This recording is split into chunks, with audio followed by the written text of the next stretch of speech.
नहीं भैया, इसका तो कलर मुझे पसंद नहीं आया। ऐसी तो सेम साड़ी मेरे पास है। ये देख लीजिए इनमें।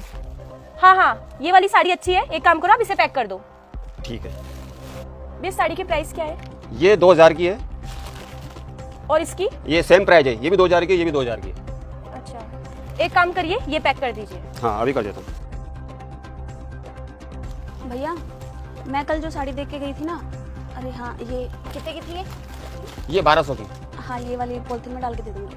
भैया 1200 रुपए की? अभी तो आपने मुझे कहा था कि ये दोनों साड़ी सेम प्राइस की है, 2000 रुपए। हाँ वो 2000 की आपके लिए है, वो इनके लिए 1200 की। आप नहीं समझोगी? कैसे नहीं समझूंगी भैया, हम दोनों ही तो कस्टमर है। और अभी मैंने आपसे साड़ी की प्राइस पूछी तो आपने कहा 2000 रुपए की है, और अभी आप इनको बोल रहे हैं कि साड़ी 1200 रुपए की है।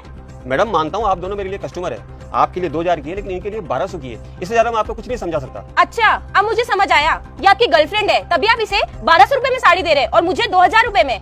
मैडम आप तमीज से बात कीजिए, ये तो मेरी बहन जैसी है। आपके लिए साड़ी 2000 की, आपके लेना है तो लो, वरना मत लो। आवाज नीचे रखो, मुझे तुम्हारे मुंह नहीं लगना, और जाके अपने मालिक को बुला के लेके आओ। अब मैं उन्हीं से ही पूछूंगी कि शॉप में कस्टमर के साथ क्यों भेदभाव होता है। मैडम भेदभाव वाली बात नहीं है, मैं आपको समझा नहीं सकता कि ये कौन है, और नहीं आप समझ पाओगे। अच्छा, तो ये कोई कलेक्टर है क्या जो मैं नहीं समझ पाऊंगी? मुझे तुमसे बहस नहीं करनी, जाके अपने मालिक को बुलाओ। ठीक है मैम साहब, बुलाता हूँ। रहने दो ना भैया, आप क्यों अपनी दुकानदारी खराब कर रहे हो? आप मेरे से भी 2000 ले लो। अरे नहीं बहन, ऐसी बात नहीं है, ये तुम साड़ी लो, ट्राई करो, जब तक मैं मालिक को बुला के लेके आता हूँ।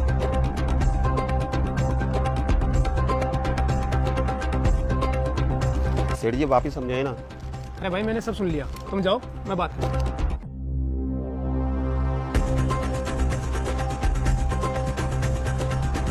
जी मैम साहब बताइए क्या हुआ? ये क्या चल रहा है आपकी शॉप पे? जो साड़ी मुझे 2000 की बताइए, वही आप दूसरों को 1200 रुपए में दे रहे हो।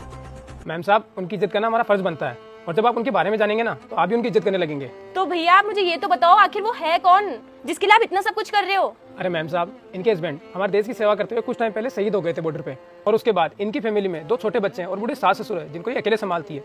अब मैम साहब आप ही बताइए, जो इंसान बॉर्डर पे हमारी सेवा करते हुए शहीद हो जाता है, क्या हम उनके लिए कुछ नहीं कर सकते? बस यही कारण था कि ये साड़ी हम उन्हें 1200 में दे रहे हैं और आपको 2000 में। भैया तो क्या ये साड़ी आपके 1200 रुपए में आती है?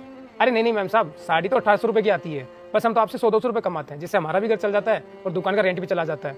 और ये साड़ी हम उन्हें 1200 में इसलिए दे रहे हैं ताकि उनकी मदद भी हो जाए और उन्हें ये भी ना लगे कि कोई उन पे एहसान कर रहा है। ठीक है भैया, आपसे एक रिक्वेस्ट है कि आप उस साड़ी के उनसे 1000 रुपए लेना, 200 रुपए मैं आपको दे दूंगी। और हाँ, ये बात आप प्लीज उन्हें मत बताना। ठीक है मैम साहब, मैं समझ गया आपकी बात। ये लीजिए आपकी साड़ी, आप चलिए काउंटर पे, मैं बिल बना देता हूँ।